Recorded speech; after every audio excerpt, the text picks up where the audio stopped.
Good morning guys, in front of me is Samsung Galaxy M56 and let me show you how to allow unknown sources.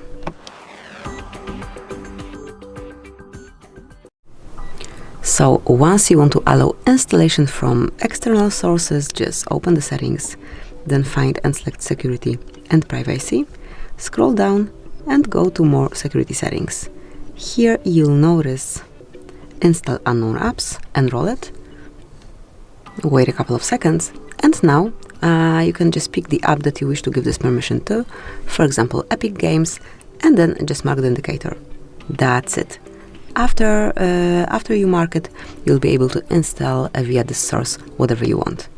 So that will be all. Thank you for watching.